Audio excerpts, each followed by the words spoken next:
Elimika na Mahasin TV, pata kujua wema wa Uislamu.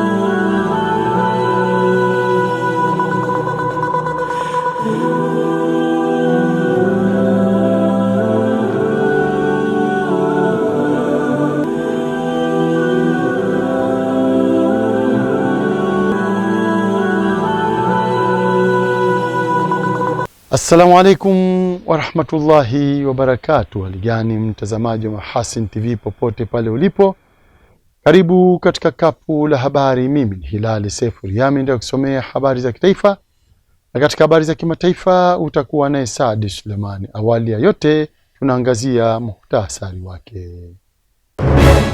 Mapato ya bandari yafikia shilingi trilioni 1 kwa mwezi. Wazazi na walezi wa watoto ambao bado hawajaripoti shule wilayani Butiama mkoani Mara waonywa. Katika habari za kimataifa, Umoja wa Mataifa walia na kukosekana kwa misaada ya kibinadamu ukanda wa Gaza.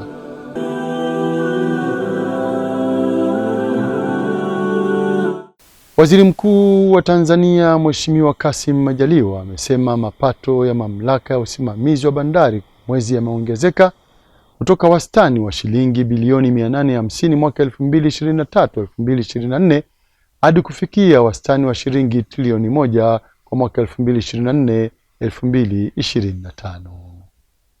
Ongezeko hilo limetokana na uboreshaji wa bandari zilizo katika bahari na uwekezaji wa sekta binafsi katika kutoa baadhi ya huduma bandarini. Aidha, mapato yanayokusanywa kutokana na ushuru wa forodha yameongezeka kutoka shilingi trilioni 9.35 kwa mwaka 2023-2024 hadi shilingi trilioni 9.86 kufikia Februari 2025. Mheshimiwa Naibu Spika, vile vile mapato ya mamlaka ya usimamizi wa bandari kwa mwezi yameongezeka kutoka wastani wa shilingi bilioni 850 mwaka 2023-2024 hadi kufikia wastani wa shilingi trilioni 1 mwaka 2024-2025. Aidha, mapato yanayokusanywa kutokana na ushuru wa forodha nayo pia yameongezeka kutoka shilingi trilioni 9.35 mwaka 2023-2024 hadi shilingi trilioni 9.86 kufikia Februari 2025. Akiwasilisha hotuba kuhusu mapitio na mwelekeo wa kazi za serikali na makadirio ya mapato na matumizi ya fedha za ofisi ya Waziri Mkuu na ofisi ya Bunge kwa mwaka 2025-2026 bungeni jijini Dodoma, Waziri Mkuu Kassim Majaliwa amesema ongezeko hilo linachangiwa na uwekezaji uliofanyika katika gati 0 hadi namba 7. Idadi ya makasha yanayohudumiwa kwa sasa yameongezeka na kufikia 686,515 katika kipindi cha Julai 2024 hadi Februari 2025, ikilinganishwa na makasha 670,724 yaliyohudumiwa katika kipindi kama hicho wa mwaka uliopita. Ongezeko hilo linachangiwa na uwekezaji uliofanywa katika gati 0 mpaka 7, ambapo idadi ya makasha yaliyohudumiwa katika eneo hilo yaliongezeka kutoka 122,339 hadi 160,286 katika kipindi hicho. Aidha, Waziri Mkuu Kassim Majaliwa amesema katika kipindi cha Januari hadi Septemba 2024 pato halisi la taifa limekuwa kwa wastani wa 5.5% ikilinganishwa na 5.1% katika kipindi kama hicho mwaka 2023. Ukuaji huo ulitokana na ongezeko kwa uzalishaji wa umeme, uimarishaji wa huduma za jamii, kuongezeka kwa mikopo kwa sekta binafsi iliyochachua shughuli za kiuchumi, pia kuendelea na ujenzi wa miundombinu ya usafirishaji na kuimarisha kwa sekta ya uchumi. Mfumuko wa bei kwa mwaka 2024 umepungua hadi kufikia wastani wa 3.1% kilinganishwa na wastani wa 3.8% kwa mwaka 2023. Kupungua kwa mfumuko wa bei kulitokana na utekelezaji wa sera madhubuti ya fedha na bajeti, uwepo wa utoshelevu wa chakula nchini na uboreshaji wa miundombinu ya uchukuzi iliyorahisisha usafirishaji wa bidhaa kutoka maeneo ya uzalishaji hadi kwenye masoko. Jeshi la polisi mkoa wa Geita limesema linaendelea na operesheni ya kuwakamata na kuwarudisha majumbani kwao watoto wanaorandaranda mjini Geita bila kuwa na makazi maalum. Kamanda wa polisi mkoa wa Geita, kamishna msaidizi mwandamizi wa jeshi la polisi Safia Jongo, akizungumza na vyombo vya habari eneo la Bomba Mbili mjini Geita, amesema tayari watoto 19 wamesharudisha kwa wazazi na walezi wao. Na operesheni hiyo tumeitafutia utaratibu. Tumegundua kwamba tukivamia na defender pale Biva wanatukimbia. Kwa hiyo tuna utaratibu ambao tumeufanya kwa kuhusisha na jamii, ambapo watoto hawa tumeendelea kuwakamata. Kidogo kidogo tu unajifanya kama vile unataka kuongea naye, kama unamsaidia. Ukimaliza hapo ngui tumemshika, tunakaa tunaongea naye, anatueleza hadi kwake, na mpaka tarehe 18 yes, mwezi wa 3 tulikuwa tumekamata jumla kuwarudisha makwao jumla watoto 19. Na operesheni hii inaendelea. Akitaja sababu zinazopelekea watoto hao kutoroka makwao na kurandaranda mitaani, SACP Safia Jongo amesema malezi ni kichocheo kikubwa. Wazazi tumekuwa walaini mno, kwa hiyo mtoto anafanya maamuzi yale yaona sawa, na watoto wengi wanatoroka majumbani kwao. Hawanatoroka, wanaanza kuacha shule, alafu anakuwa mtoto wa mtaani. Aidha, Kamanda Jongo ametaja moja ya mbinu wanazotumia watoto hao kuingia mjini Geita kutoka maeneo mbalimbali hasa vijijini. Kama mnakumbuka kipindi kile tuliwakamata hao watoto, kumbe ule utaratibu bado wanaendelea nao. Wanapanda kwenye malori, wanapopakia mizigo ikitimia, kabla hawajafunga na yeye anaingia mle. Kwa hiyo wamekuwa na mbinu mbalimbali za kuingia kwa huu mkoa wa Geita. Wakifika Geita wanakaa au wanaenda Mwanza. Nitoe wito sana kwa wazazi, tuwajue watoto wetu.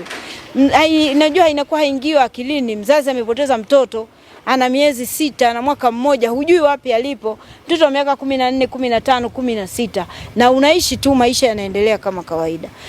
Tukielekea kisiwani Pemba, kamati ya kusimamia ofisi za viongozi wakuu wa kitaifa ya Baraza la Wawakilishi Zanzibar imeeleza kuridhishwa na maendeleo ya ujenzi wa mahakama jumuishi kisiwani Pemba, ambayo kukamilika kwake kutaondosha changamoto ya kutokuwepo kwa mahakama ya rufaa kisiwani humo. Udhaifa Mustafa Sogora anaarifu zaidi. Wakifanya ukaguzi katika eneo la ujenzi huo huko Mabaoni, wilaya ya Chake Chake, mkoa wa Kusini Pemba, mwenyekiti wa kamati hiyo Machano Othman Said amesema licha ya kasi ya ujenzi huo, amewataka kikosi cha KMKM kinachojenga mahakama hiyo kuongeza kasi na kuhakikisha ujenzi huo unakamilika kwa wakati na kwa ubora unaotakiwa. Leo nimeridhika na kwamba mwenyewe upo Mheshimiwa Elsante, umekuja na umeona hali inavyokwenda. Tuwashukuru sana KMKM kwa kuja kunusuru hii kazi. Maana bila ya wao huyu Dipo alikuwa shakwa anakwenda zake chini huko. Alikuwa anakwenda zake chini. Sasa KMKM, fanyeni kazi hii, muonyeshe kwamba nyinyi mnaweza kufanya kazi na kuikosha serikali yetu ya mapinduzi ya Zanzibar. Wanawake na leo nimefurahi sana leo KMKM hapa. Lazima kamanda Msingiri nikamwambie bwana, wale makamanda wako kule wanafanya kazi nzuri sana. Akieleza maendeleo ya ujenzi huo, mtendaji mkuu wa Mahakama Kuu Tanzania Profesa Elisante Ole Gabriel ameeleza matumaini makubwa ya mradi huo utakapokamilika ifikapo mwishoni mwa mwezi wa 5 mwaka huu 2025. Kwa ni maeneo machache, na wakati ule ilikuwa ni sifuri kabisa. Kushoto kwangu hii ndio food court, hii ni restaurant, ATM na kadhalika, ambayo baadaye inakuja kuunganishwa na fence. Kwa hiyo gate ile ni kidogo inafungwa hivyo. Kwa hiyo lenyewe kwa maana ya main structure sasa limeisha kwa 100%. Hii structure tu ibaki finishing na vitu kama hivyo. Lakini kama ukiona kule kushoto kwangu, ile ni power house, pale ndio itawekwa generator na vitu vingine na kadhalika, nayo imeisha kwa 95%. Kwa kasi tunayokuwa na wenzetu wa KMKM, hatuna wasiwasi na tarehe 31 mwezi wa 5, tunaamini mambo yatakuwa ni mengine inshallah. Nitumie nafasi hii kwa niaba ya Mheshimiwa Jaji Mkuu kutoa shukrani zetu za dhati kwa Mahakama ya Tanzania kwa mradi huu mkubwa.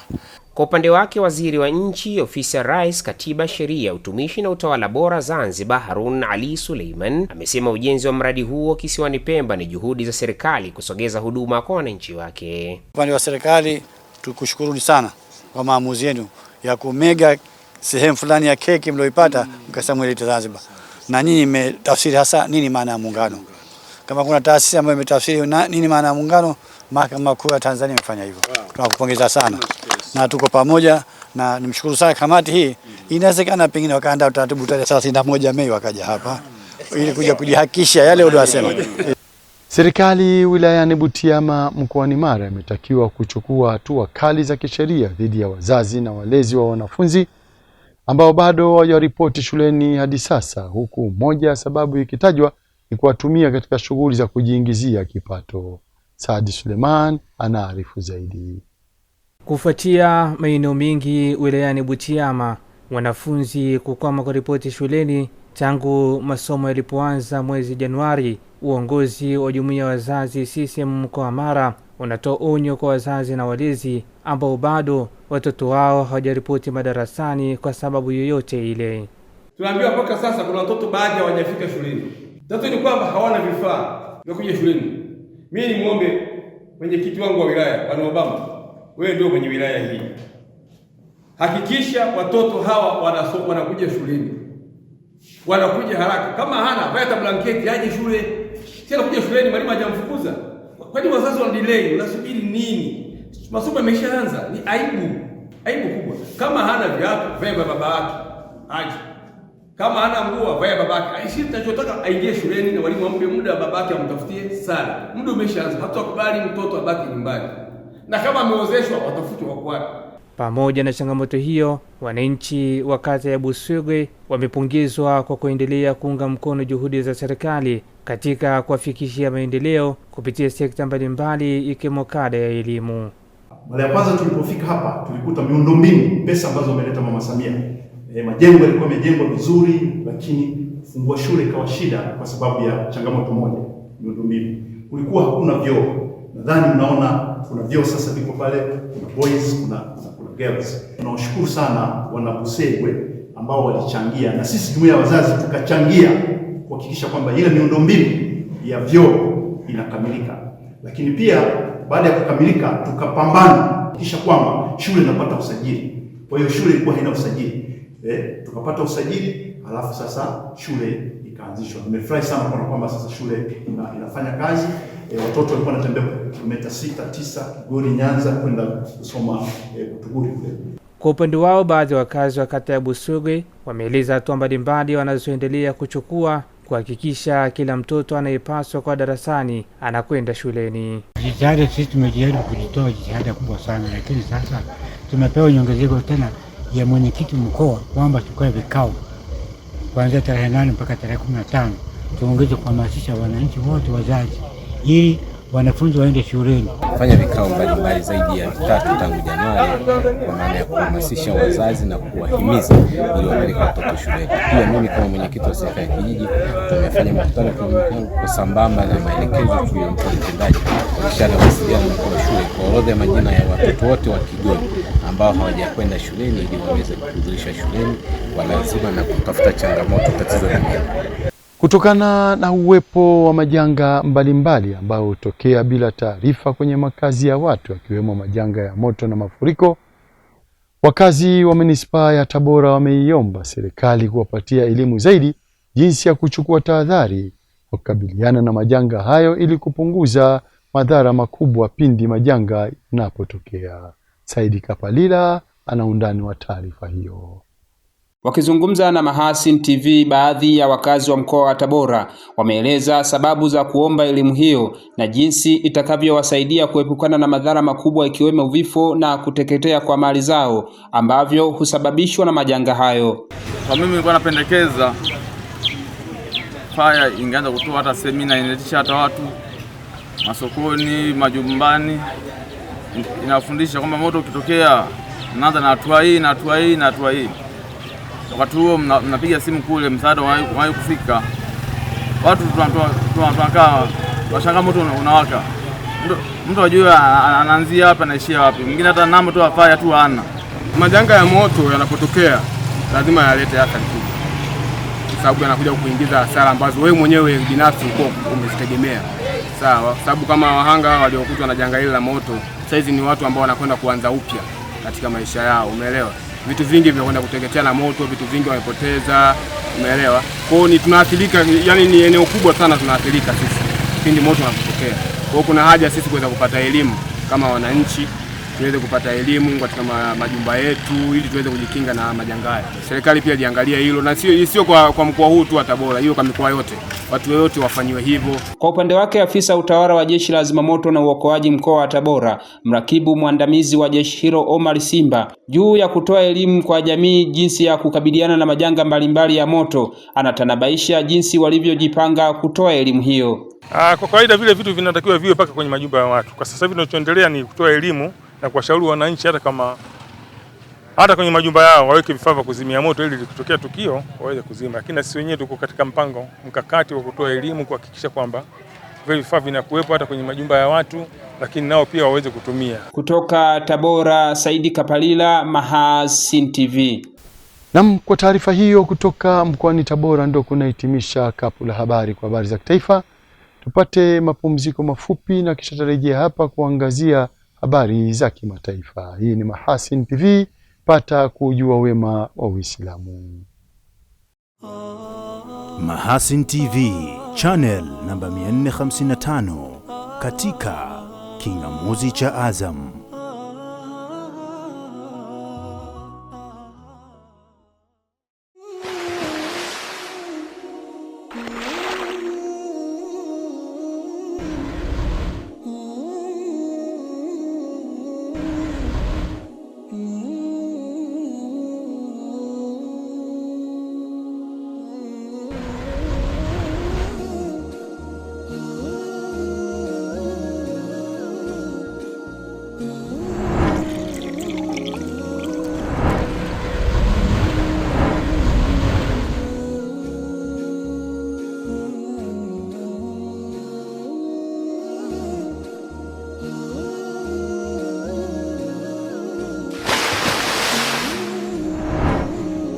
Kunywa maji safi na salama ya uhai. Bidhaa bora ya Bakhresa.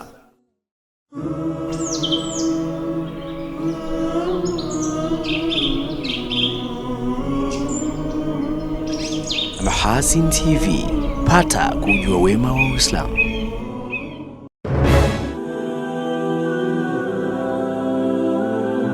Shukran za dhati mtazamaji wa Mahasin TV kwa kuendelea kuwa nasi, na sasa ni wasaa kuziangazia habari za kimataifa kama zilivyoandaliwa naye Saadi Suleiman. Karibu kwa upande wa habari za kimataifa. Luteni Jenerali Tedesi Waredi ametangaza kuwa rais mpya wa muda wa eneo la Tigray kuchukua nafasi ya Getachew Reda. Kabla uteuzi wake, Tedesi alikuwa naibu rais wa utawala wa mpito wa Tigray na mkuu wa sekretarieti ya baraza la mawaziri la amani na usalama. Amepewa jukumu la kuhakikisha kuwa wakimbizi wa ndani IDPs warejeshwa kikamilifu katika makazi yao ya awali. Kupitia waraka wa ukurasa mmoja uliotia saini, Jenerali Tedesi anatarajiwa pia kuhakikisha zoezi la upokonyaji silaha linatekelezwa haraka na kuwajumuisha tena kwenye jeshi wapiganaji wa zamani kwa mujibu wa mkataba wa Pretoria. Sherehe za kuapishwa rais huyo mpya wa muda wa eneo la Tigray zilifanyika siku ya Jumanne, zilizohudhuriwa na viongozi wakuu kutoka serikalini na mkuu mpya wa kamisheni ya Umoja wa Afrika AU, Mohamed Ali Yusuf. Kulikuwa na wasiwasi katika eneo hilo kwamba mgawanyiko mkubwa wa kisiasa ndani ya harakati ya ukombozi ya watu ya Tigray TPLF unaweza kusababisha vita kamili vya wenyewe kwa wenyewe kama vile vilivyomalizika mwaka 2022 na kusainiwa makubaliano ya amani. Tangu mwaka jana, harakati ya TPLF imekuwa ikitoa wito wa kuondolewa madarakani Reda na wenzake wengine na kujaribu kutiwa timu mpya ya wagombea wake iliyoidhinishwa na kumvua wanachama harakati hiyo, yeye na baadhi ya wajumbe wa baraza la mawaziri. Mnamo mwezi Machi, askari wenye silaha watiifu kwa chama hicho cha ukombozi cha watu wa Tigray walishika hatamu za uongozi kwa miji muhimu, ikiwa ni pamoja na mji wa pili kwa ukubwa katika eneo hilo katika kile ambacho Reda alikitaja kama mapinduzi ya kijeshi, ambapo kutokana na kupamba moto mzozo huo alikimbilia mji mkuu Addis Ababa.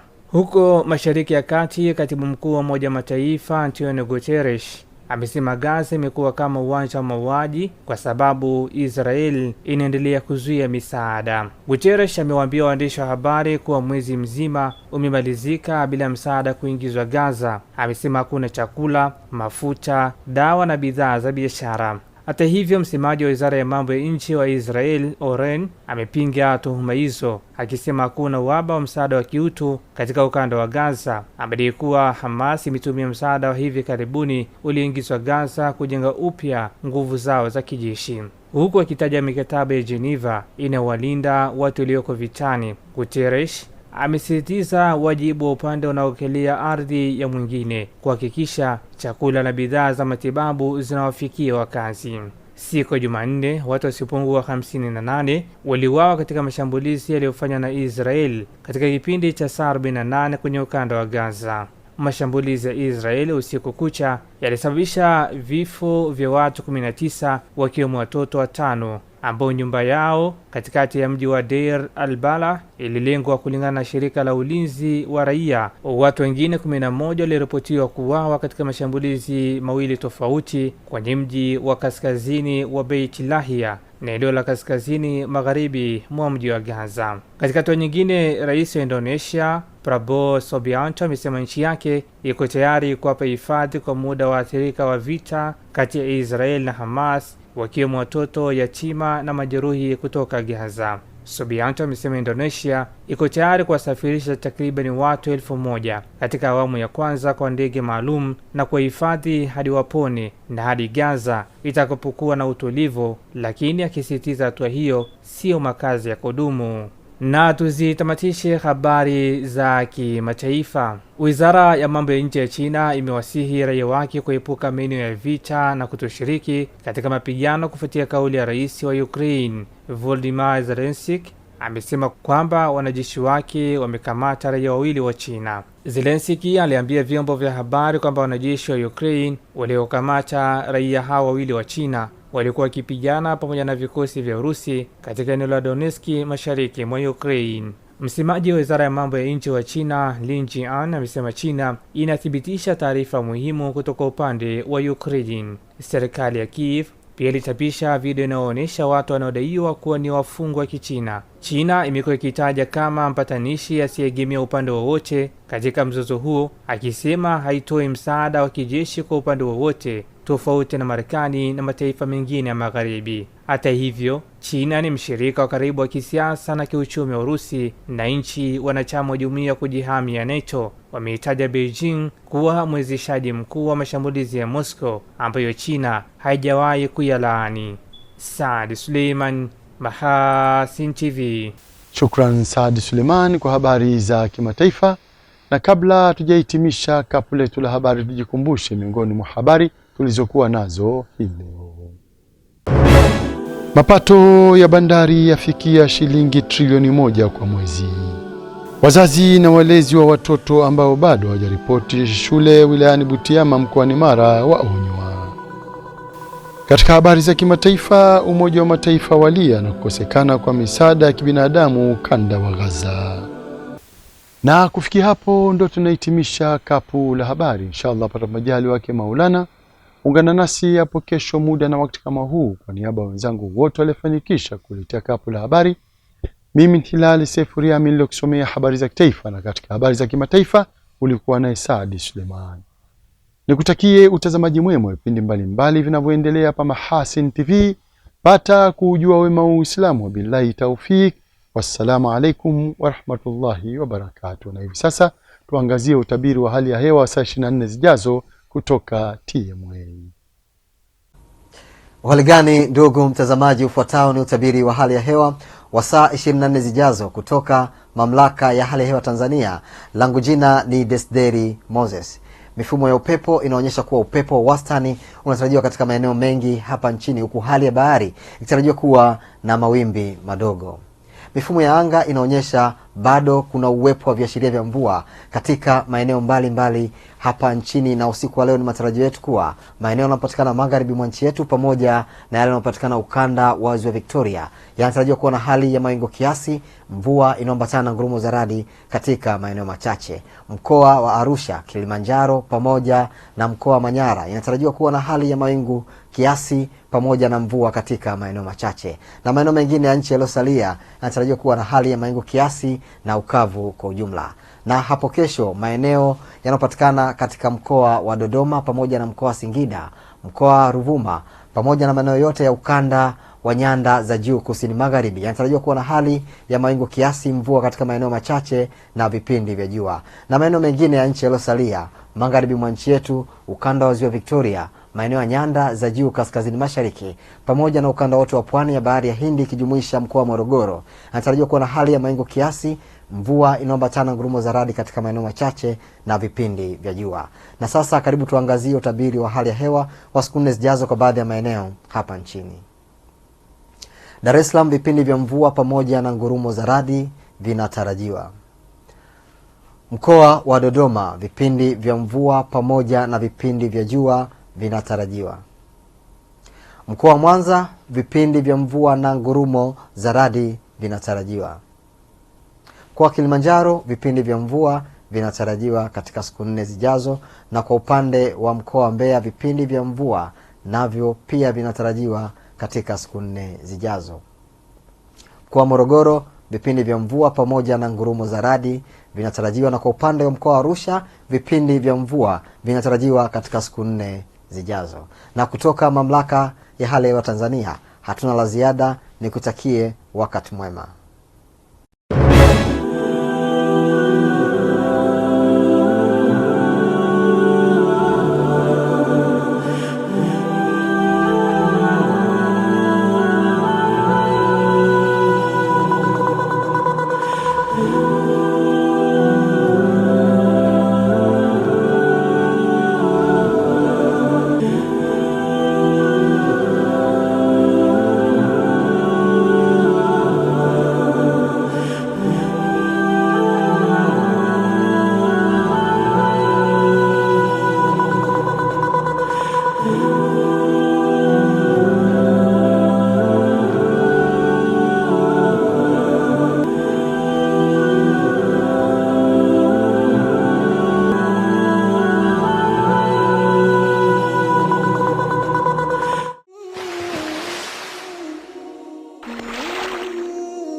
Kunywa maji safi na salama ya uhai.